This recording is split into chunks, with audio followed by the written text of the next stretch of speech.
نحمده ونصلي على رسوله الكريم اما بعد. معزز و مکرم اور میرے مشفق و مکرم ہمارے جناب پرنسپل صاحب اور مینجمنٹ مفتی یونس اکیڈمی، پیارے اساتذہ اور پیارے طلبہ و طالبہ، آج ہمارے لیے پورے ہندوستان کی عوام کے لیے بہت ہی خاص دن ہے.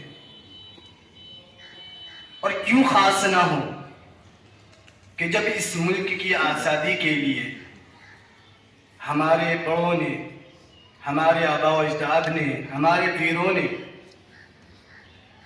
اپنے خون کو پانی سے کم قیمت سمجھ کر کے بہایا، اور صرف بہایا ہی نہیں ہے بلکہ انگریزی سامراج کو ہندوستان سے اکھاڑ پھینکا. بڑی قربانیاں دی گئی، تاریخ ہمارے سامنے موجود ہے. ہم تاریخ پڑھتے ہیں پنڈت جواہر لال نہرو کی، ہم تاریخ پڑھتے ہیں شہید بھگت سنگھ کی، اور بھی دیگر حضرات ہیں. لیکن شاید ہم تاریخ کے ساتھ میں غلطی کرتے ہیں، اور غلطی یہ کرتے ہیں کہ جس سرزمین کے اوپر ہم پیدا ہوئے ہیں، جس سرزمین پر آج ہم آباد ہیں، جس سرزمین پر ہمارا رہن سہن ہے، کیا اس سرزمین کے لوگوں نے بھی دیش کے لیے قربانیاں دی تھی یا نہیں دی تھی؟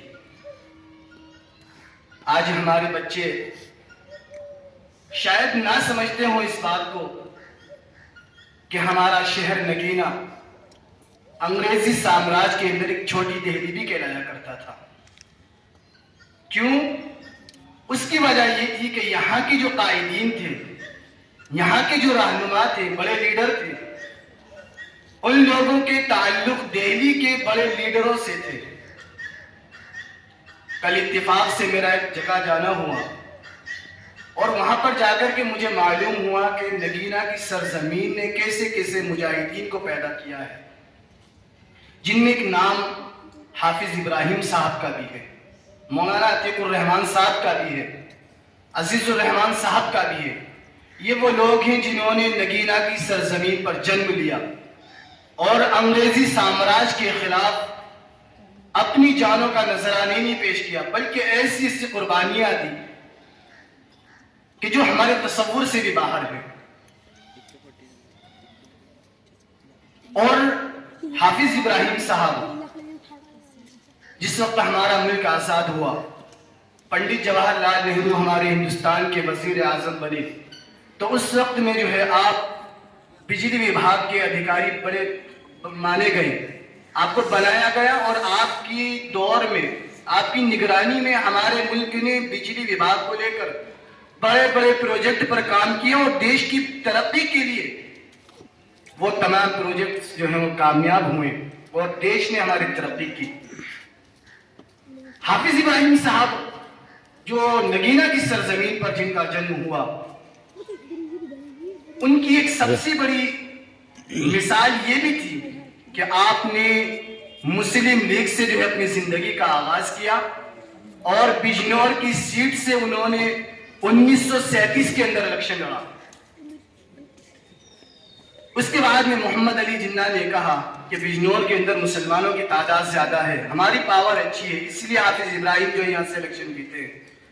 اب حافظ صاحب کی ایمانی غیرت کو یہ گوارا نہ ہوا.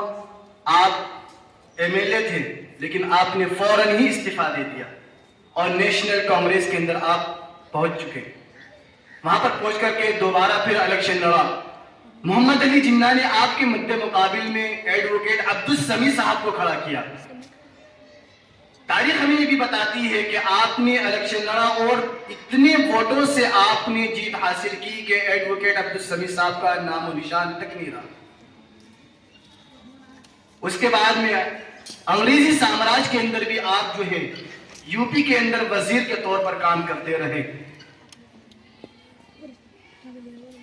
ایک نام ہمیں ملتا ہے مولانا عتیق الرحمان صاحب کا، جنہوں نے سرزمین نگینا پر جنم لیا اور اس دیش کی خاطر ایسی ایسی قربانیاں انہوں نے برداشت کی۔ ان کی زندگی کا اکثر حصہ جیل کی سلاخوں میں گزرا۔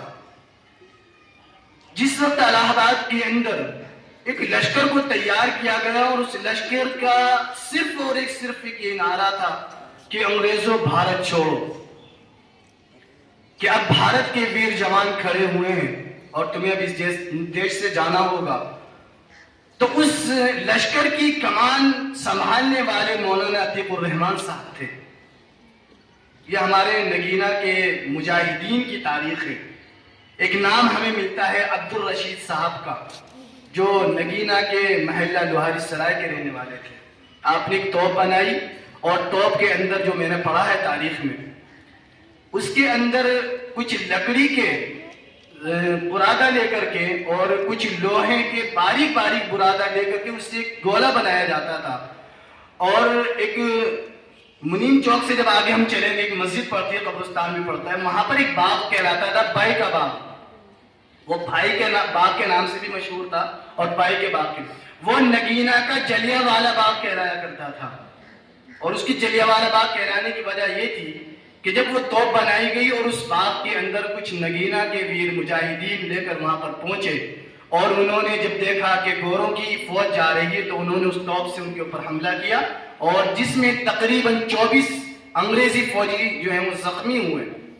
اب انگریزوں کو جو ہے خنس چڑھی بہت زیادہ، پھر انہوں نے نگینا کے اندر اتنا ظلم اٹھایا اور اس قدر ظلم و ستم انہوں نے اٹھایا۔ ان کے پاس ایک مشین گن کہلایا کرتی تھی جس کے اندر بیک وقت جو ہے وہ 54 گولیاں چلتی تھی، اور وہ نگینا کے اندر سے کرانتیکاری لوگوں کو پکڑ کر کے رسیوں میں باندھ کر کے اس باغ میں لے جا کر کے 54 گولیاں ان کے اوپر فائر کرتے تھے، اور ایک دن کے اندر کئی ہزار لوگوں کو انہوں نے شہید کیا۔